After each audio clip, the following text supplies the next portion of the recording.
Bonjour à tous et re-bienvenue à cette série d'émissions en route vers la Coupe du monde de la FIFA 2026. Olivier Brett avec vous, en compagnie de Patrice Bernier. On tourne vers trois autres groupes aujourd'hui. Patrice, on va regarder les groupes de la Belgique, de l'Espagne et de l'équipe de France. Ça, c'est respectivement les groupes G, H et I.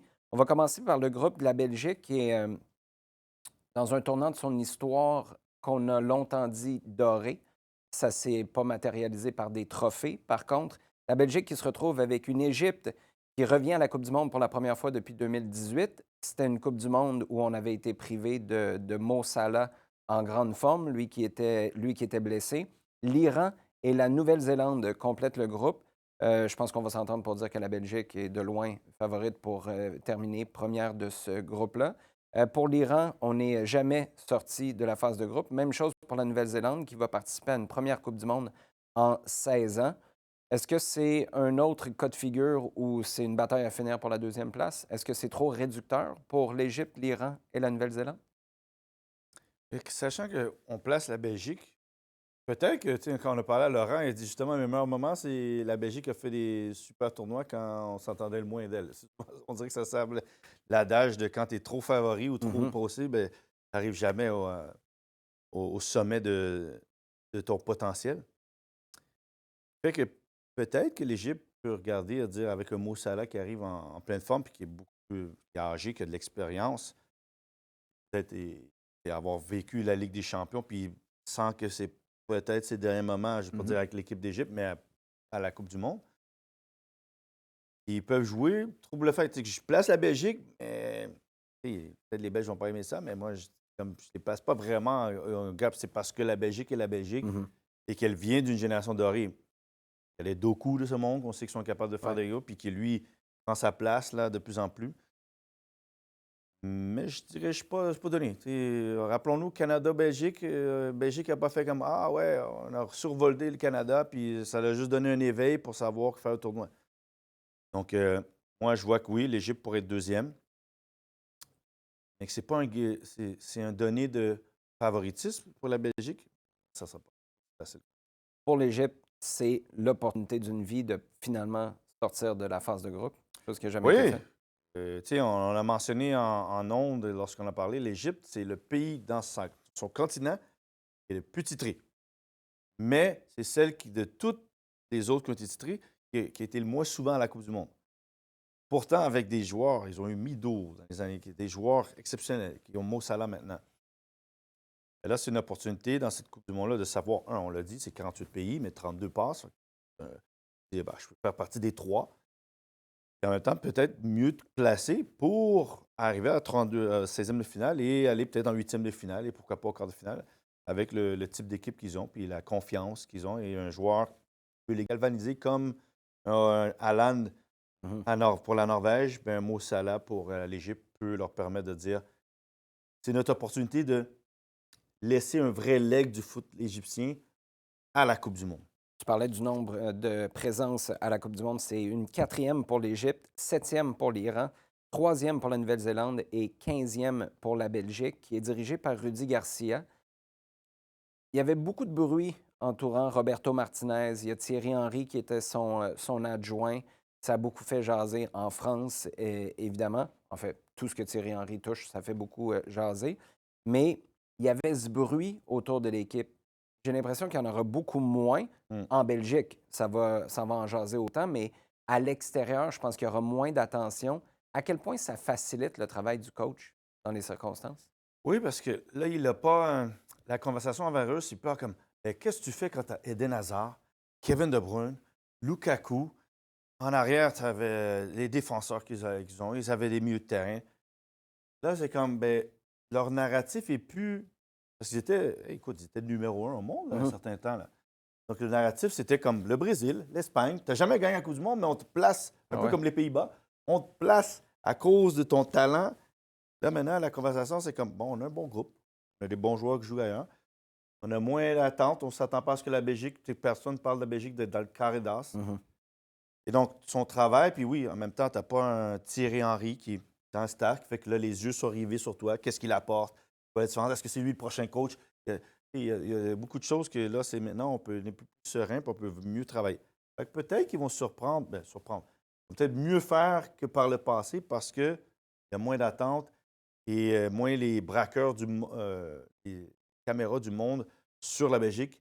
Dire, OK, qu'est-ce qu'ils vont faire avec un tel et un tel et tel dans l'équipe? Où est-ce qu'ils vont jouer? Comment ils vont jouer? Donc, la Belgique va avoir peut-être plus, moins de popularité et plus de possibilités d'avoir du succès, un processus en étant plus obscur et moins avoir les braqueurs sur eux autres, puis dire chaque fait et geste. Eden Hazard ne veut pas courir dans son coin, Kevin De Bruyne n'a pas de l'air content, il ne se passe pas le ballon. Toutes ces affaires-là, Ouais. ça semblait être des choses. Thibaut Courtois, on semblait toujours avoir quelque chose d'équipe qui, je ne sais pas pourquoi, les Pays-Bas et Belgique, on dirait, sont très proches. Ils semblent avoir des. Donc, il y a des similitudes. Mais tu as raison. Le facteur que tout est plus calme, moins d'attente de l'extérieur de la Belgique, va permettre à la Belgique de travailler puis peut-être d'avoir un tournoi où et tout d'un coup, les voilà, ils sont en quart de finale, puis on s'attend à quelque chose de spécial. Meilleur résultat de l'histoire de la Belgique à la Coupe du Monde, une troisième place. C'était en 2018, une compétition qui était à l'époque disputée en Russie. Dans le groupe H, maintenant, l'Espagne, le Cap-Vert est un des exploits, je veux dire, de cette Coupe du Monde-là. C'est extraordinaire. Je suis certain que Wilfred Nancy a pris un petit drink pour célébrer ça. Arabie Saoudite, qui avait été celle pour surprendre l'Argentine de Lionel Messi, enlevé de rideau au Qatar en 2022, et l'Uruguay, une équipe d'Espagne qui est championne d'Europe, un Lamine Yamal qui, je ne sais pas pourquoi, je veux dire, à ce stade-ci, on devrait presque plus parler de l'âge de Lamine Yamal. Il va avoir 19 ans, 6 jours avant la finale de la Coupe du monde l'an prochain. Déjà considéré comme un des, pour plusieurs, le meilleur joueur sur la planète et champion d'Europe. C'est quand même phénoménal, pas seulement ce qu'on vient de faire au cours des dernières années, ce qu'on peut s'apprêter à faire l'an prochain, mais surtout ce qui s'en vient devant cette équipe-là pour les 5-10 prochaines années. Oui, l'Espagne, c'est intéressant parce qu'on a toujours parlé, mis en avant son jeu collectif. Mhm. Et tous les autres pays qui ont eu une domination ont eu comme un vide. Eux, ils ont eu, oui, petite période de creux, puis ils sont revenus, mais en évoluant. En disant, ben, on a toujours notre base collective, mais là, on a des individus qui peuvent faire changer le match. C'est pas quand Andrés Iniesta, Xavi, c'était des super jeux, mais c'était vraiment basé sur dominer la possession. Là, ils l'ont, mais Lamine Yamal peut te sortir une frappe brossée, dribble de 3, Nico Williams aussi. Là, le côté que je regarde pour l'Espagne, c'est qu'on parlait de la Belgique. Les braqueurs sont moins sur eux. Ben, l'Espagne, les braqueurs sont sur Lamine Yamal tout le temps. C'est vrai. Et on va s'attendre à ce qu'ils connaissent un super tournoi. Parce que le truc, c'est qu'il est jeune et il dépasse des attentes. Mais c'est comme si on est tout le temps en train de mettre, c'est le prochain Messi, c'est le prochain Ronaldo, c'est le prochain Ronaldo El Phénoméno. On n'a jamais vu un joueur de cette sorte parce qu'il est un peu l'antithèse du football collectif. Moi, je m'exprime. Au fait, la génération moderne qui m'influence, j'utilise les réseaux, je me mets en avant. Mais je me dis, est-ce que c'est bon pour l'Espagne que vraiment. On le voit là avec le FC Barcelone. C'est pas enlevé à Yamin. Lui, on oublie. Écoute, il a 19 ans, là. C'est jeune. Là. Ouais. 19 ans. Là. Lui, il doit vivre qu'il est, il a 18-19 ans. On oublie ça. Toi, tu as connu Alphonso Davies à ses tout débuts. Là. Mais là, on est sur lui avec des loupes de tout. Et après ça, son entourage, bien, son père qui s'en va dire des trucs. Il est dans la conversation de Ballon d'Or. Ça aurait été le plus jeune joueur si jamais il a gagné le Ballon d'Or. Donc, tu sais, il est dans les conversations, on parle de gars qui ont normalement 26, 27, 28 ou on va dire 24, 25 même. Donc, je sais pas si pour l'Espagne, c'est la meilleure chose, ça, d'être aussi en vue. Parce que c'est un individu qui change la game. On peut te neutraliser. L'Espagne d'avant, c'était l'ensemble du jeu qui t'endort, qui te mitraille de différentes façons, puis après ça, boum, t'es cuit. Là, on va se focaliser sur Lamine Yamal, en espérant que peut-être Williams va ressortir. Mais je suis curieux de voir, en étant aux États-Unis en plus, avec le Star Attraction, un kid de 19 ans, et Lamine Yamal. J'ai un pressentiment qu'il y a quelque chose là-dedans qui va te ramer, qui ne sera peut-être pas dans la meilleure des scénarios pour l'Espagne. Tu parles de neutraliser un joueur. Ce qui est intéressant, c'est le fait que tu affrontes l'Arabie Saoudite qui a réussi à neutraliser l'Argentine lors du dernier tournoi.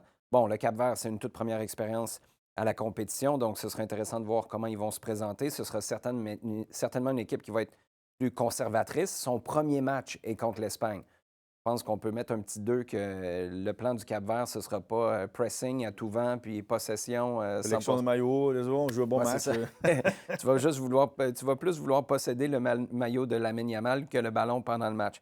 Mais l'Arabie Saoudite, avec un Hervé Renard qu'on a entendu en entrevue avec Antonin Besner au tirage, qui semble avoir la Coupe du Monde 2022 sur le cœur. C'est comme si son plus gros exploit est un des irritants les plus importants de sa carrière parce que d'avoir battu l'Argentine, c'est comme si tout le monde avait réussi sa Coupe du Monde en Arabie Saoudite. Puis lui, il dit ouais, mais là, attendez, là, nous, l'objectif, c'était, après un résultat aussi intéressant que ça, c'était de passer au prochain tour. Puis on est passé à quelque part à côté parce que la seule fois, on a fait les huitièmes de finale en 1994, mais on a été éliminé en phase de groupe du côté de l'Arabie Saoudite au Qatar il y a 4 ans. Puis l'Uruguay, bon, pour ceux qui ne le savent pas, l'Espagne est championne en 2010, mais l'Espagne n'est pas la plus titrée de ce groupe-là. L'Uruguay a 2 titres.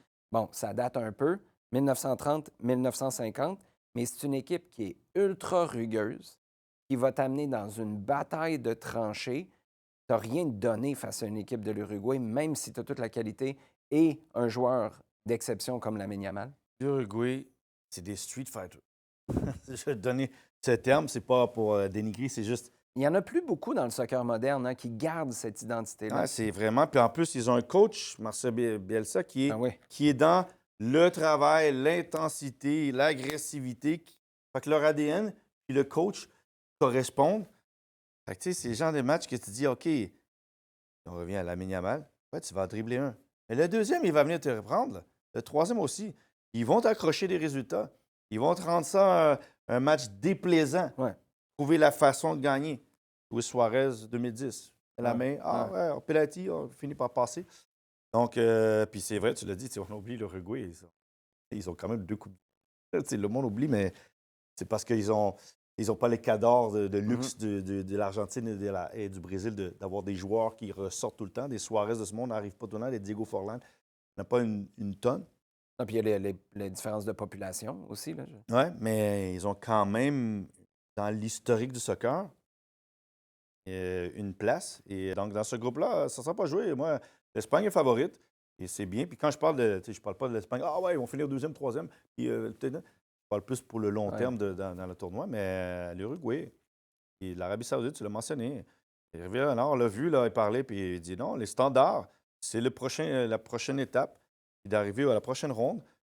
Pas juste de rentrer en 16e de finale. C'est franchement, il dit, lui, tu vois, tu l'as bien dit. Ce match-là, c'est bien, on a fait un coup, mais c'est tout. On nous rappelle juste d'être l'équipe qui a peut-être réveillé le géant Les dormant. futurs champions. Parce que moi, je reste convaincu que si l'Arabie Saoudite ne bat pas l'Argentine lors de ce premier match-là au Qatar, l'Argentine n'est pas championne du monde. Oui, je suis d'accord avec toi. Mais le même take. La vraie question en ce qui concerne Hervé Renard, par contre, sa reconversion comme acteur pour jouer un méchant dans un film d'Hollywood, là, ça se fait quand? C'est possible, hein, sérieusement. il y a Marvel, il y a quand tu cherches, là, ouais, ça c'est vrai. Il y a une tête parfaite pour ça. Si vous ne savez pas, allez voir Google et tapez Hervé Renard. Ça s'écrit comme vous le pensez. Le dernier groupe pour l'émission d'aujourd'hui maintenant, le groupe I, celui de l'équipe de France, du Sénégal. Ça, c'est la place 1 et 2 après le tirage. La place 4 est occupée par la Norvège. Reste la place 3 à déterminer. Ce sera entre l'Irak, la Bolivie. Là, moi, je vais toujours la qualifier comme ça. La Bolivie d'Efraïn Morales. On va l'appeler de même, question d'être bien chauvin, comme d'une perspective québécoise et montréalaise. Et le Suriname. Je parle d'Efraïn Morales parce que Morales a une poignée de sélections en équipe nationale, mais j'ai rarement vu dans une équipe qui est dans un dernier droit aussi important, parce que c'était un dernier droit vers les barrages en qualification sud-américaine. Là, c'est dans un dernier droit des barrages en vue de la Coupe du monde. Un gars s'installer comme ça, qui avait juste une poignée de matchs en professionnel. Ouais. Il avait joué 5 matchs pro avant d'être appelé pour la première fois, ou peut-être même pas joué avec la première équipe d'Atlanta, est devenu un titulaire indiscutable avec la Bolivie. Ça montre quand même tout le talent qu'a ce joueur-là avant de passer à l'équipe de France. Là. Peut-être un commentaire là-dessus. Ouais, bien, Fred Moret, c'est sûr, les échos que moi j'avais d'Atlanta, c'était comme. Parce qu'ils ont eu Miles Robertson, George Campbell. Ouais. Il est arrivé, puis ils voyaient le potentiel, mais jamais. Puis là, tout d'un coup, pop, les choses ont ressorti pour lui, puis il est allé jouer pour la Bolivie. Puis comme si tu sais, les joueurs, il y a toujours un déclic. Ouais. Il y a un moment que tu réalises, ben, j'ai ma place ici. Voici ma façon de faire, voici ma façon de jouer. C'est un peu, moi j'aime bien parce que c'est un défenseur, je ne vais pas dire à l'ancienne, mais qui va de l'abattage, Ouais, puis ouais. de gagner son duel, puis après ça, je donne mon ballon. Je ne suis pas nécessairement celui esthétiquement première passe qui est impeccable, puis on parle de défenseur passeur, on parle de défenseur défensif.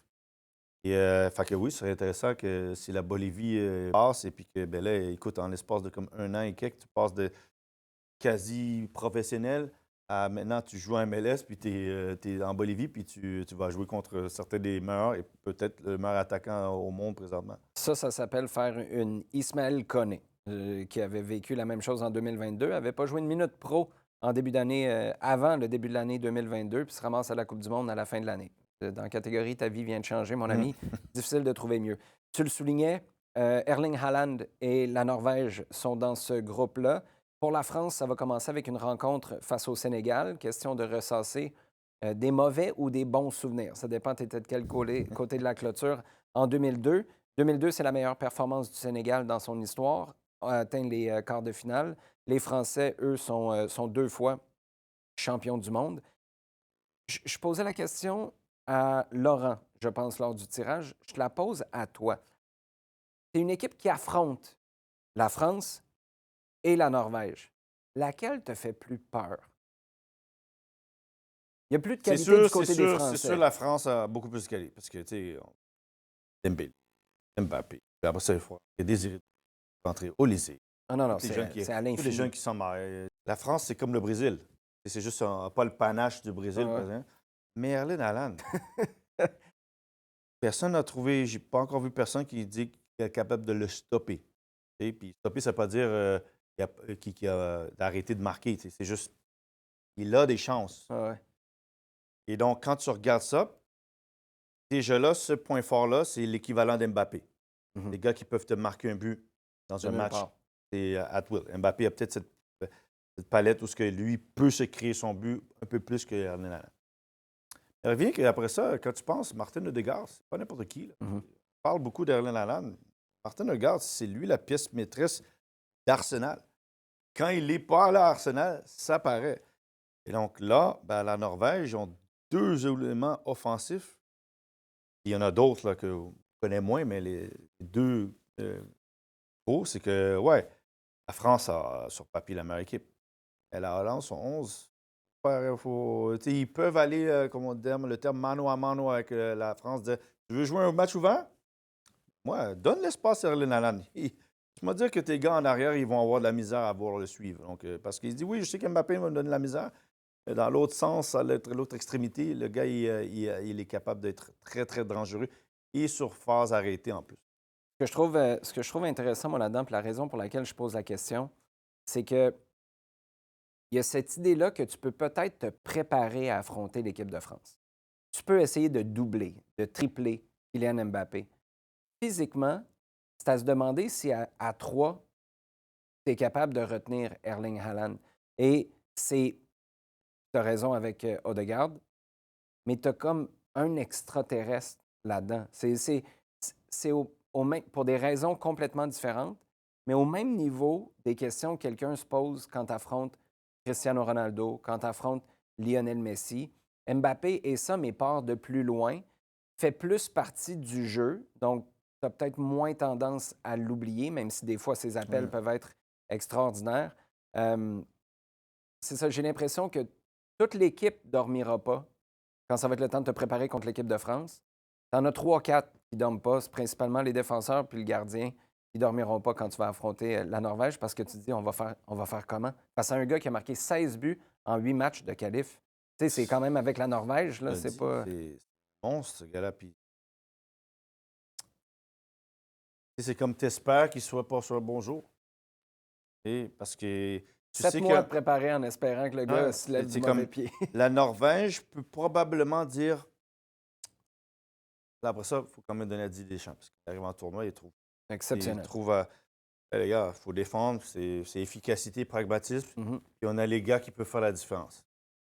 Et là, tu vas peut-être tomber contre une équipe qui va dire ben, la France, allez, jouez contre nous. Nous, on veut justement avoir de l'espace pour notre gars de notre bord y aller. Comment vous allez l'arrêter, lui? Les coups de pied arrêtés, les corners, les passes en profondeur, chaque fois qu'il va avoir des centres. Puis, n'oubliez pas, la Norvège, même quand il n'est pas dans l'épicentre du jeu, ou du moins il n'est pas très collecté, les gars qui sont sur les côtés ils vont vite. Mhm. Ils vont t'ouvrir des brèches qu'à un moment donné, tu vas devoir oublier Erling Haaland. Ouais. Et ouais, en tout cas, ça va être. C'est un des matchs tant attendus, c'est quand tu vas regarder France-Norvège. Ça va être le dernier match de la phase de groupe. Là, ce qui est peut-être un avantage pour les deux équipes, c'est qu'on pourrait potentiellement avoir déjà scellé notre place au prochain tour à ce moment-là. Les partisans du Sénégal qui nous écoutent en ce moment disent « Attends une minute, là. Nous, on a un Ah, match... Pas les oublier. Ça, je vais l'avouer, là, on sait qu'est-ce qu'ils sont capables de faire. Mais c'est sûr, en termes de prestige, France-Norvège, mais le Sénégal, c'est quand même costaud. Là, puis les Français, des matchs que peut-être que. Autant que je pense qu'ils n'aiment pas jouer contre la Norvège, Ouais. je pense que le facteur émotif de commencer en France, le Sénégal, puis 2002. Ouais. Ah, et les Sénégalais, en tout cas, eux autres sont en train de dire ah, vous vous rappelez en 2002, nous, c'était les champions du monde. Et en titre. Et puis, bon, ils ont surpris. Fait que, attention, la France. C'est un groupe qui a la portée de la France, mais qui n'est pas si facile que ça. Parce que les adversaires qui font ont des atouts qui peuvent quand même faire mal à.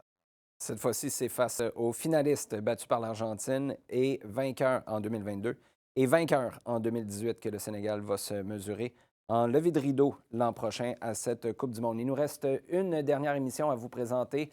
Dans quelques semaines, les groupes J, K et L, ce sera les groupes de l'Argentine, du Portugal et de l'Angleterre, qui, oui, a déjà gagné un titre, mais 1966, ça commence à dater